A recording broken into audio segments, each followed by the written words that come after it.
امام غزالی علیہ رحمت اللہ الوالی، آپ نے منہاج العابدین میں زبان کی آفتوں کا ذکر فرمایا، کیمیائے سعادت میں زبان کی آفتوں کا ذکر فرمایا، اور اس کے ساتھ ساتھ احیاء العلوم، اس کی تیسری جلد جو مہلکات کے بیان پر مشتمل ہے، کم و بیش 1150 صفحات، میرے شیخ طریقت امیر اہل سنت بانی دعوت اسلامی حضرت علامہ مولانا محمد الیاس ستار قادری رضوی دامت برکاتہ العالیہ، آپ نے عرصہ دراز سے اپنے متعلقین کو، اپنے مریدین کو اور عام اسلامی بھائیوں کو یہ سوچ عطا فرمائی کہ یہ چونکہ مہلکات کا ہلاک کر دینے والی چیزیں جو ہیں ان کا علم حاصل کرنا ہر شخص کے لیے ضروری ہے، لہٰذا امیر اہل سنت نے بہت عرصے سے مدنی ذہن عطا فرمایا کہ احیاء العلوم کی تیسری جلد اس کا مطالعہ ہر اسلامی بھائی کو کرنا چاہیے، اور واقعی اس میں مہلکات کا ایسے انداز سے امام غزالی رحمۃ اللہ تعالی نے بیان فرمایا کہ اگر ہم پڑھیں اور امام غزالی رحمۃ اللہ تعالی کے یہ جو ارشادات ہیں ان کو سنیں تو ہمارے رونگٹے کھڑے ہو جائیں کہ ہم کس دنیا میں بستے ہیں اور ہم کس طرح اپنے آپ کو نیک سمجھتے ہیں۔ امام غزالی رحمۃ اللہ تعالی نے ایسے ایسے پیارے انداز میں سننے والوں کی، پڑھنے والوں کی اصلاح فرماتے ہیں کہ واقعی یہ تسلیم کرنا پڑتا ہے کہ امام غزالی رحمۃ اللہ تعالی نے طبیب القلوب ہیں، یہ دلوں کے طبیب ہیں، جو دل کے امراض ہیں، ان امراض کا علاج امام غزالی رحمۃ اللہ تعالی نے احیاء العلوم میں بیان فرمایا۔ امام غزالی رحمۃ اللہ تعالی فرماتے ہیں کہ چغلی کی تعریف مختلف تعریفات ہیں، ان میں سے ایک تعریف جو احیاء العلوم میں درج ہے وہ میں آپ کو سناتا ہوں کہ ایک شخص کسی آدمی سے جا کر کہتا ہے کہ فلاں آدمی تمہارے بارے میں یہ کہتا تھا، یہ چغلی ہے، یعنی کسی شخص کی بات ضرر اور نقصان کے ارادے سے دوسرے شخص تک پہنچا دینا یہ چغلی ہے، کسی شخص کی بات ضرر اور نقصان کے ارادے سے دوسرے شخص تک پہنچا دینا یہ چغلی ہے۔ میٹھے میٹھے اسلامی بھائیو، اللہ تبارک و تعالیٰ نے قرآن مجید فرقان حمید میں کئی مقامات پر چغلی کی آفات کا بیان فرمایا، ان میں سے مشہور آیہ کریمہ جو 30ویں پارے کی سورہ ہمزہ کی ابتدائی آیات ہیں، اللہ تبارک و تعالیٰ ارشاد فرماتا ہے وَيْلٌ لِكُلِّ ہُمَزَةٍ لُمَزَةٍ، ہر اس شخص کے لیے ہلاکت ہے جو تانے دینے والا اور پیٹھ پیچھے عیب جوئی کرنے والا ہے، ہر اس شخص کے لیے ہلاکت ہے جو تانے دینے والا اور پیٹھ پیچھے عیب جوئی کرنے والا ہے۔ امام غزالی رحمۃ اللہ تعالی فرماتے ہیں کہا گیا ہے کہ ہمزہ سے بہت زیادہ چغلی کھانے والا مراد ہے۔ ہمزہ جو لفظ آیت میں استعمال ہوا، امام غزالی رحمۃ اللہ تعالی فرماتے ہیں کہ اس سے مراد بہت زیادہ چغلی کھانے والا، اور اس کے لیے فرمایا ویل ہے، یہ ویل تباہی اور بربادی کے معنی میں بھی، اور جہنم کا وہ کنواں بھی مراد ہے کہ جہنم کی آگ جب سرد ہونے پر آتی ہے تو اس کنویں کو کھول دیا جاتا ہے اور اس سے جہنم دوبارہ جو ہے وہ اس کی آتش بھڑکنے لگتی ہے، یہ فرمایا گیا بربادی ہے، ویل ہے چغل خوروں کے لیے۔ میرے میٹھے میٹھے اسلامی بھائیو، سرکار دو عالم صلی اللہ تعالی علیہ وسلم نے ارشاد فرمایا لا يدخل الجنت نمام، یہ چغل خور جنت میں نہیں جائے گا۔ اب چغلی ایک ایسا مرض ہے جو گھر گھر میں عام ہے، اس کی تباہ کاریوں کا اندازہ اس بات سے لگائیے آج گھر گھر یہ غیبت اور چغلی کی وجہ سے میدان جنگ کا نقشہ پیش کرتا ہے۔ آج ساس کی بہو سے نہیں بنتی، بہو نے کسی مقام پر کوئی بات کہی، اب جس کو کہی، اب اگر ساس کا وہ عیب واقعتاً تھا تو غیبت، نہیں تھا تو بہتان، اب اس کے بارے میں ہم سن چکے۔ اب بہو نے ساس کے بارے میں کوئی کلمات کہے، جس کو کہے اس نے آ کر منو اور وہ الفاظ بالکل سیم وہ الفاظ بیان کر دی، بلکہ کچھ بڑھا چڑھا کر پیش کر دیے۔ اب کیا ہوتا ہے، ساس کی بہو سے جنگ شروع ہو جاتی ہے، اور اسی طرح میرے میٹھے میٹھے اسلامی بھائیوں، بھائی بہن کے درمیان آپس میں چغلی کی آفتوں کی وجہ سے آج ناراضیاں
میرے میٹھے میٹھے اسلامی بھائیوں،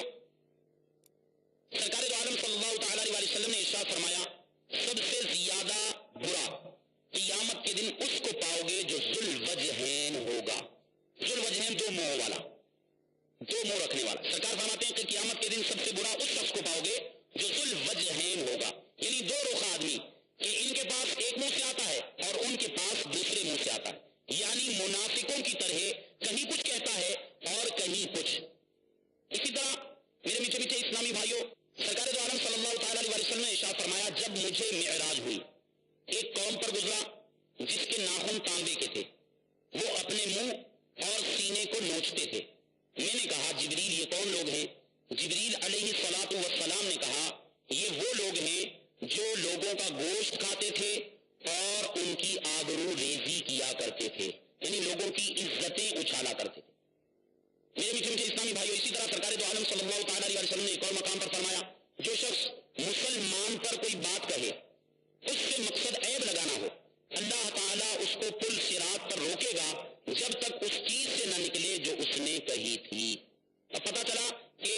اپنے مسلمان بھائیوں کے عیوب بیان کرنا، غیبت کرنا، چغلی کرنا، یہ اللہ اور اس کے رسول عز و جل صلی اللہ تعالی علیہ وسلم کی ناراضی کی زبردست صورت کا باعث بن سکتا ہے. تو لہٰذا ہمیں چاہیے کہ ہم غیبت و چغلی کی آفتوں سے بچنے کی کوشش کریں. میٹھے میٹھے اسلامی بھائیوں، کیونکہ غیبت اور چغلی یہ دونوں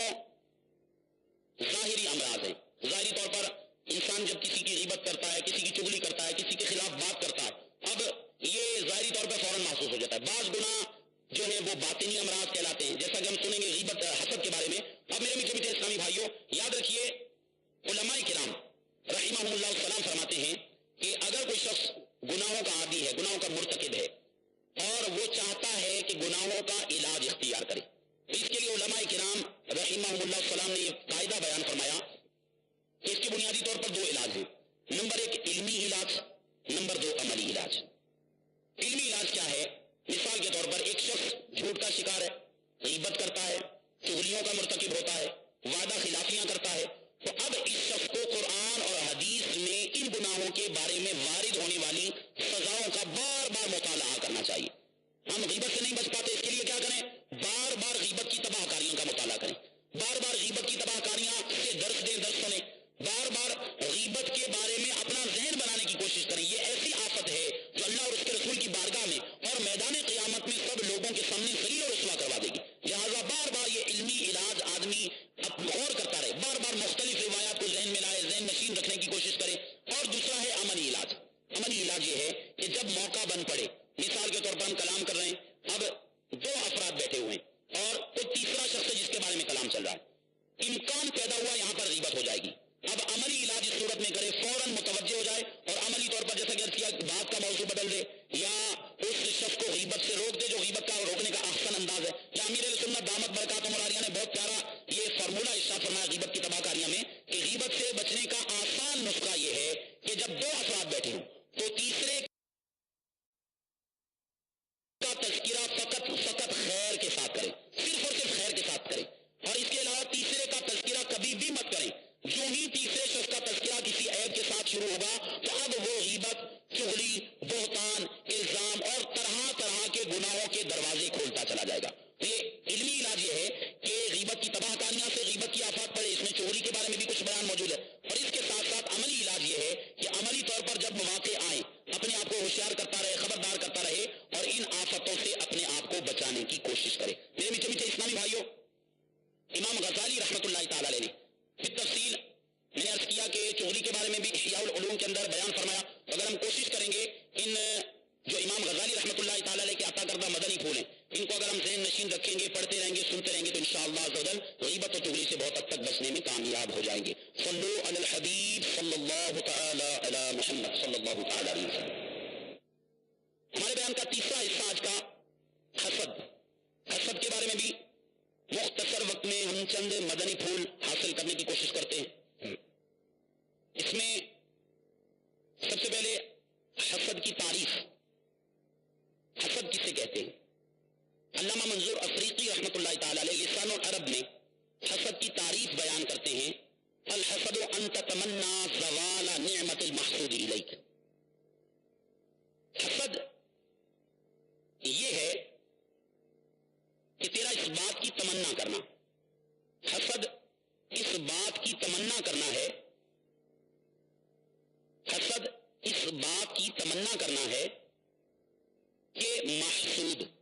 میم ہا سین واو دال، محسود۔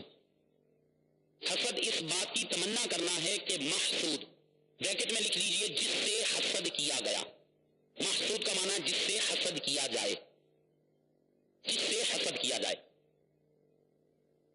حسد اس بات کی تمنا کرنا ہے کہ محسود یعنی جس سے حسد کی جائے اس کی نعمت اس سے زائل ہو کر، اس سے چھن کر تجھے مل جائے۔ حسد اس بات کی تمنا کرنا ہے کہ محسود یعنی جس سے حسد کیا جا رہا ہے اس کی نعمت اس سے چھن کر تجھے مل جائے۔ میرے میٹھے میٹھے اسلامی بھائیوں، کسی مسلمان بھائی کے پاس کوئی نعمت دیکھی، اس کے پاس مال دیکھا، اس کے پاس اچھا عہدہ دیکھا، اس کے پاس دنیاوی اسباب اچھے ہیں، اس کو اللہ نے عزت زیادہ دی ہے، اس کو اللہ نے حسن زیادہ دیا ہے، اس کو اللہ نے وسیع حلقہ احباب عطا کیا ہے، اس کو اللہ نے بڑے علم سے نوازا ہے، اس کو اللہ تبارک و تعالیٰ نے اچھے ہنر سے نوازا ہے۔ اب یہ مختلف اوصاف ہیں جو اللہ کی نعمتیں ہیں۔ اب کوئی شخص کسی کی نعمت دیکھتا ہے اور دل میں یہ تمنا کرتا ہے کہ کاش اس کی نعمت چھن جائے اور اس کی نعمت چھن کر مجھے مل جائے، یہ حسد کہلاتا ہے۔ تو حسد میں یاد رکھیے دو چیزیں ہیں۔ نمبر ایک، یہ لکھ لیجئے، حسد میں دو چیزیں پائی جائیں گی۔ نمبر ایک، جس سے حسد کیا جائے اس کی نعمت کے چھن جانے کی تمنا۔ حسد میں دو چیزیں ہیں، جس سے حسد کیا جائے اس کے نعمت کے چھن جانے کی تمنا، اور نمبر دو، اپنے لیے اس نعمت کے حصول کا ارادہ، وہ نعمت مجھے مل جائے، یہ ارادہ یہ حسد کہلاتا ہے۔ حسد میں دو چیزیں جمع ہوں گی، نمبر ایک تو جس سے حسد کیا اس کی نعمت کاش چھن جائے، اور نمبر دو وہ نعمت مجھے مل جائے، یہ حسد ہے۔ حسد کے ہی قریب قریب معنوی اعتبار سے ایک لفظ ہے بغض و کینہ۔ بغض اور کینہ تو ایسے کہتے ہیں، کینہ دل کی پوشیدہ دشمنی کو کہتے ہیں، بغض بھی عداوت کو کہتے ہیں، دشمنی کو کہتے ہیں۔ کینہ، کینے کی بھی تعریف لکھ لیجئے، کینہ دل کی پوشیدہ دشمنی، دل کی پوشیدہ دشمنی۔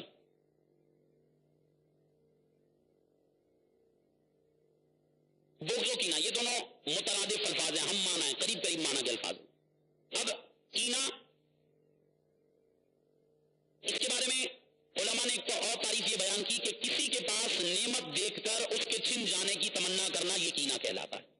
ایک دل کی پوشیدہ دشمنی، اور اس کے ساتھ ساتھ کسی کے پاس نعمت دیکھی اس کے چھن جانے کی تمنا، یہ کینہ ہے۔ یعنی حسد میں دو چیزیں تھیں، ایک تو نعمت دوسرے سے چھن جائے وہ مجھے مل جائے، اور کینے اور بغض کے اندر یہ چیز نہیں ہے۔ کینہ اور بغض کے اندر فقط یہ ہے کہ اس کی وہ نعمت اس سے چلی جائے، مجھے ملے یا نہ ملے، یہ مقصود اور مطمع نظر نہیں ہوتا۔ اب یہ بغض کی اور حسد کے درمیان فرق ہے۔ اسی طرح بسا اوقات ایسا ہوتا ہے کہ کسی شخص کی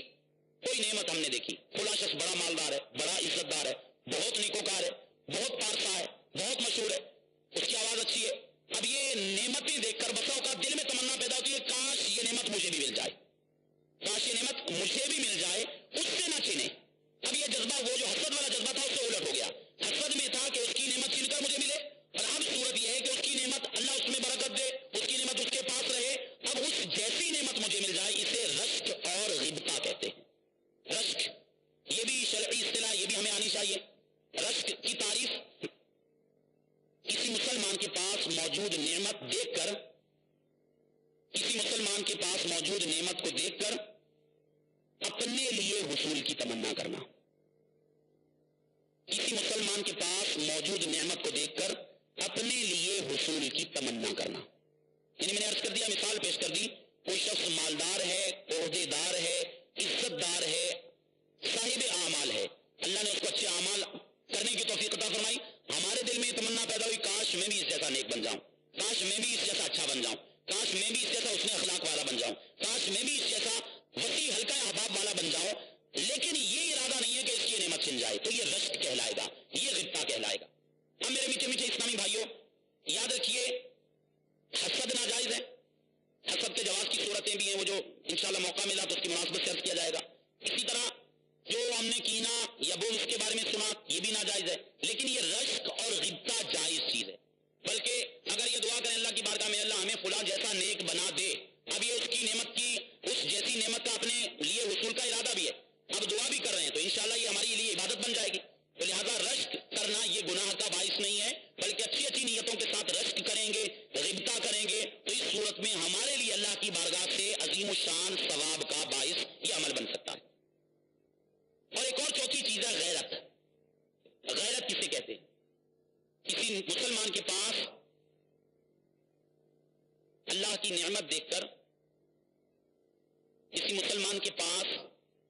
اللہ کی نعمت دیکھ کر اچھی نیت کے ساتھ اس کے زوال کی تمنا کرنا، اس کے زوال یعنی چھن جانے کی تمنا کرنا. کسی مسلمان کے پاس نعمت دیکھ کر، اللہ کی نعمت دیکھ کر اچھی نیت کے ساتھ اس کے زوال یعنی چھن جانے کی تمنا کرنا، یہ غیرت کہلاتا ہے. مثال کے طور پر ایک شخص ہے، اس کے پاس بڑا عہدہ ہے یا صاحب اقتدار ہے. اب وہ اپنے عہدے کے گھمنڈ کے باعث، اپنے اس بڑے مرتبے کے باعث لوگوں پر ظلم کر رہا ہے. اب عہدہ اللہ کی نعمت ہے. اب وہ اس عہدے کے گھمنڈ میں مبتلا ہو کر دوسرے لوگوں پر ظلم کر رہا ہے. اب لوگوں کو ظلم سے بچانے کی نیت سے، اے اللہ یہ لوگ اس کے ظلم سے بچ جائیں، اس کے شر سے بچ جائیں، اس عہدے کی آفتوں سے بچ جائیں. اب یہ نیت اچھی ہو گئی. اب اگر یہ تمنا اے اللہ اس سے یہ نعمت واپس لے لے، یہ کہلائے گی غیرت. اور یہ غیرت ناجائز نہیں ہے، بلکہ چونکہ ایک شخص ظلم کر رہا ہے، اب لوگوں کو اس کے مظالم سے بچانے کی اچھی نیت کے ساتھ، ایک تو ہے کہ ہماری اس سے کوئی ذاتی مخاصمت ہے، اس کا عہدہ میرے عہدے سے بڑھ گیا، اب تمنا یہ ہے کہ کاش اس کا عہدہ چھن جائے. اب ایک یوں سمجھ لیجئے آٹومیٹکلی میرے پاس وہ عہدہ آ جائے گا تو یہ حسد میں داخل ہو جائے گا. لیکن ایک ایسا شخص ہے، میرے ذہن میں دل میں کوئی ایسی آرزو نہیں ہے اللہ وہ عہدہ مجھے ملے یا نہ ملے، فقط یہ ہے اے اللہ لوگ اس کے عہدے اور تسلط کی وجہ سے اس کے مظالم کا شکار ہیں، اے اللہ تو ان لوگوں کو اس کے مظالم سے بچا لے، اس کا عہدہ واپس لے لے. اب یہ غیرت کہلائے گا. اور یہ میں نے عرض کیا اچھی نیت ہوگی تو یہ بھی باعث ثواب بن سکتا ہے. میرے میٹھے میٹھے اسلامی بھائیوں، حسد اور کینہ یہ حرام و ناجائز ہیں. اس کے مختلف اسباب علماء نے بیان کیے. اس کے اسباب کیا ہیں؟ حسد کیوں ناجائز ہے؟ نمبر ایک، حاسد اللہ کی تقسیم پر راضی نہیں. حاسد اللہ کی تقسیم پر راضی نہیں. اب یہ کیسے راضی نہیں ہے؟ اللہ نے کسی کو مال زیادہ دیا، مجھے کم دیا. اب دل کے اندر یہ تمنا پیدا ہو گئی کاش اس کا مال چھن جائے. اس کو مال کس نے دیا؟ اللہ نے دیا. اللہ تقسیم فرما رہا ہے، اور اگر میں اپنے دل میں اس کے متعلق حسد کے جذبات رکھ رہا ہوں تو گویا میں اللہ کی تقسیم پر راضی نہیں ہوں. اب چونکہ تقسیم الہی یہ اللہ تبارک و تعالیٰ بہتر جانتا ہے کس کو کتنی عزت زیادہ دینی ہے، کس کو کتنی دولت زیادہ دینی ہے، کس کو کتنا منصب بڑھا دینا ہے، کس کو زیادہ مرتبہ دینا، یہ اللہ بہتر جانتا ہے. اللہ تبارک و تعالیٰ کی بے شمار مصلحتیں ہیں. ہو سکتا ہے میں اس کی جگہ پہ ہوتا تو میں مظالم بہت زیادہ کرتا. اب میرے میٹھے میٹھے اسلامی بھائی، ایک شخص جب وہ کسی سے حسد کر رہا ہے تو گویا وہ اللہ کی تقسیم پر راضی نہیں ہے. دوسری وجہ کہ امت کے اعمال انبیاء کی بارگاہ میں پیش ہوتے ہیں. امت کے اعمال انبیاء کرام علیہم الصلاۃ والسلام کی بارگاہ میں پیش ہوتے ہیں، اور امت کے اچھے اعمال پر انبیاء خوش ہوتے ہیں اور برے اعمال پر انبیاء رنجیدہ ہوتے ہیں. یہ کنز العمال کی روایت بھی ہے. میرے آقا صلی اللہ تعالی علیہ وسلم نے ارشاد فرمایا کہ انبیاء کرام علیہم الصلاۃ والسلام کی بارگاہ میں ہر پیر اور جمعرات کو اعمال پیش کیے جاتے ہیں، اور والدین کے سامنے ہر جمعے کو اعمال پیش کیے جاتے ہیں. سرکار فرماتے ہیں وہ نیکیوں سے خوش ہوتے ہیں، اور جب یہ نیکیاں دیکھتے ہیں، انبیاء اپنے امتیوں کی نیکیاں دیکھتے ہیں، والدین اپنی اولاد کی نیکیاں دیکھتے ہیں، تو سرکار فرماتے ہیں وہ نیکیوں سے خوش ہوتے ہیں اور ان کے چہروں کی چمک اور روشنی بڑھ جاتی ہے. تو اللہ سے ڈرو اور اپنے مردوں کو اپنے گناہوں سے رنج نہ پہنچاؤ. اب ایک شخص حسد کر رہا ہے، وہ حسد برا عمل ہے، اور اس برے عمل کو جب سرکار دو عالم صلی اللہ تعالی علیہ وسلم کا امتی اختیار کیے ہوئے اور سرکار کی بارگاہ میں جب اس کا عمل پیش کیا جائے گا، یقیناً سرکار دو عالم صلی اللہ تعالی علیہ وسلم کی قلب اطہر پر غم کی کیفیت طاری ہوگی. اب گویا یہ اپنے نبی کے قلب اطہر کو غمگین کرنے کا باعث بن رہا ہے، اس وجہ سے بھی حسد مذمت کا باعث ہے. میرے میٹھے میٹھے اسلامی بھائیوں، اسی طرح ایک سبب علماء نے یہ بھی بیان کیا، جب کسی کے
شک و شبہ ناجائز اور حرام ہے۔ میرے میٹھے میٹھے اسلامی بھائیوں، اسی طرح علماء کرام رحمہ اللہ السلام نے ایک سبب یہ بھی بیان فرمایا کہ جب ظاہر سی بات ہے ایک عمل ہے، اللہ نے تقسیم فرمایا، کسی کو مال زیادہ دیا، کسی کو دولت زیادہ دی، کسی کو حسن زیادہ دیا، کسی کو مرتبہ زیادہ دیا، یہ تمنا کر رہا ہے کاش یہ سب چیزیں چھن جائیں۔ اب اللہ کی تقسیم پر ناراض ہے،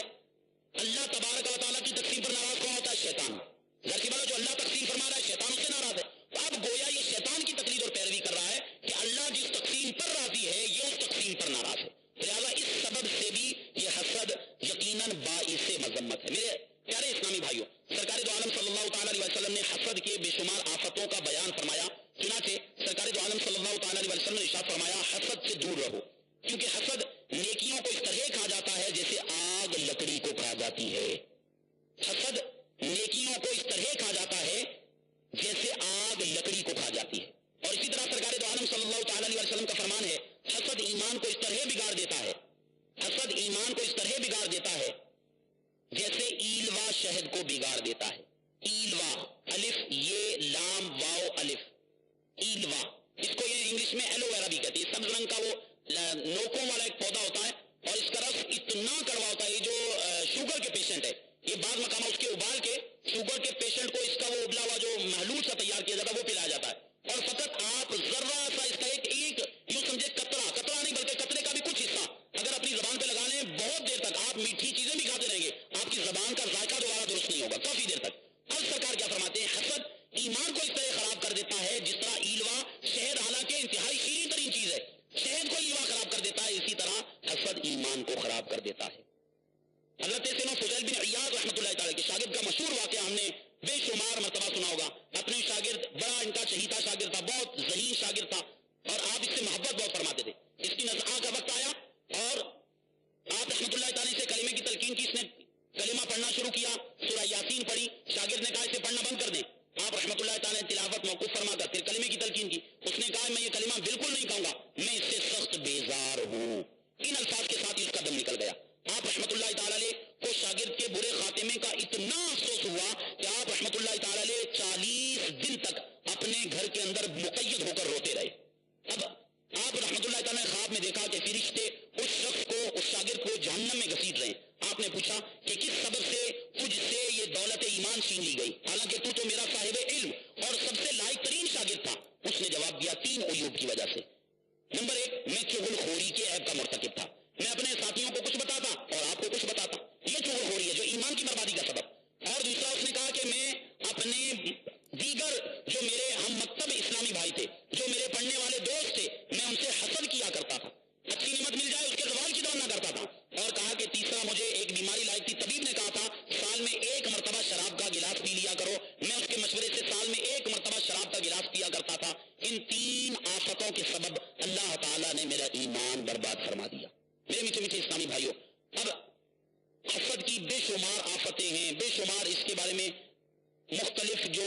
کیٹیگریز ہیں، جیسے میں نے شروع میں عرض کیا گھر کے اندر اولاد ہے تو آپس میں کیسے حسد کرتی ہے، اگر طالب علم ہے تو دوسرے طالب علم سے کیسے حسد کرتے ہیں، حسن و جمال والا تو اس سے لوگ کیسے حسد کرتے ہیں، کوئی اچھا قاری ہے، کوئی اچھا نعت ہے، کوئی اچھا مبلغ ہے، اس سے کس طرح حسد کیا جاتا ہے، کسی کو اللہ تعالیٰ نے اچھا عہدہ دے دیا اس سے کیسے حسد کیا جاتا ہے، کوئی کاروبار میں ماہر ہے، تجربہ کار ہے، جو بزنس کھولتا ہے فوراً وہ ٹاپ پہ چلا جاتا ہے، اس سے لوگ کیسے حسد کرتے ہیں، کوئی اچھا مدرس ہے، کوئی اچھا مبلغ ہے، لوگ اس سے کیسے حسد کرتے ہیں، آفس میں کام کرنے والے لوگوں میں سے بعض لوگوں کی نیچر ہوتی ہے فوراً لوگوں کو قریب کر لیتے ہیں، لوگ ان کے گرد اکٹھے ہو جاتے ہیں، افسر اس کی تعریف کرتے ہیں، ماتحت اس سے خوش ہوتے ہیں، اب اس کی عزت کئی لوگوں کو نہیں پاتی، اب اس سے کیسے حسد کیا جاتا ہے۔ بسا اوقات کوئی شخص اللہ تبارک و تعالیٰ کی عطا کردہ مختلف نعمتوں کے سبب خوشحال ہے، اب اس کو خوشحال دیکھ کر ایک غربت اور افلاس کا شکار شخص کس طرح حسد کا شکار ہوتا ہے۔ تو یہ مختلف مراتب ہیں، مختلف کیٹیگریز ہیں جن میں آدمی آ کر حسد کا مرتکب ہو جاتا ہے۔ میرے میٹھے میٹھے اسلامی بھائیوں، ہمیں حسد کی ان آفتوں کے بارے میں غور کرنا چاہیے اور ان آفتوں سے اپنے آپ کو بچانے کی کوشش کرنی چاہیے۔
نکلتی ہیں، یہ بھی حسد کی ایک علامت ہے۔ تیسری علامت، جس سے حسد کیا جا رہا ہے اس کی غیبت و چغلی بکثرت کی جائے گی، یہ بھی ایک علامت۔ جس سے حسد کیا جا رہا ہے اس کو خوشی ملی تو دل میں رنج، اور اس کو کوئی رنج ملا تو دل میں خوشی پیدا ہوگی، اسے شماتت بھی کہتے ہیں۔ اب مثال کے طور پر ہمارا کوئی اسلامی بھائی ہے، اس کے ہاں اب وہ مثال کے طور پر کروڑ پتی تھا، اب اتفاق ایسا ہوا اس کو کسی کاروبار میں یا اس کا پاس بانڈ لگ گیا، 10 لاکھ روپے نکلا ہے، فوراً دل میں ایک ہوپ سے اٹھے گی، اللہ اس کو اتنا پیسہ دے دیا، یہ تو روز اوپر چڑھتا چلا جا رہا ہے۔ اب یہ دل میں جو تمنا ہے یہ ہے حسد کے جذبات، اس کو خوشی حاصل، ادھر رنج، اور اگر اس کو کوئی مصیبت پہنچی، اس کا 10 لاکھ کا نقصان ہو گیا، اللہ کرے اور ملے اس کو نقصان، یہ ہے اس کی خوشی میں اپنا غم، اس کے غم میں اپنی خوشی، یہ بھی حسد کے جذبات میں سے ایک جذبہ۔ اسی طرح میرے میٹھے میٹھے اسلامی بھائیوں، جس سے حسد ہوتا ہے اس کو حقارت کی نگاہ سے دیکھا جاتا ہے، حقیر سمجھا جاتا ہے، اس کا مذاق اڑایا جاتا ہے، یہ دیکھا ہے کیسا بیان ہے اس کا، یہ میں نے اس کو دیکھا ہوا ہے، یہ جو کاروبار اتنا وسیع ہے نا، یہ سود کا لین دین کرتا ہے، یہ لوگوں سے ہیرا پھیری کرتا ہے، یہ ناجائز مال لیتا دیتا ہے، یہ چوری کا مال بیچتا ہے، اس طرح کی چیزیں در حقیقت ہوں یا نہ ہو، ہم اس سے بھی کلام نہیں کر رہے، فقط جس سے حسد ہے اس کے بارے میں کیا جذبات ہوں گے، اس کو دیکھیں گے تو حقیر جانیں گے اور اس کا مذاق اڑانا۔ میرے میٹھے میٹھے اسلامی بھائیوں، اس کے ساتھ ساتھ جب اس کو فائدہ پہنچانے کی باری آئے، اس کا کوئی کام ہم تک پھنس گیا، ہم اس کو لٹکا کے رکھیں گے، اس کو میری ذات سے نفع نہ پہنچے، یہ بھی حسد کی علامات میں سے۔ اور اس کے ساتھ ساتھ دوسرے نفع پہنچانا چاہ رہے ہیں ان کو روکنا، دوسروں کو ان کے نقصان پہ ابھارنا، یہ بھی حسد کی علامات میں سے ایک ہے، دوسروں کو اس کے نقصان پر ابھارنا۔ علاوہ ازیں اس کی تعریف سننے سے بچنا، یہ چند اسباب تھے جو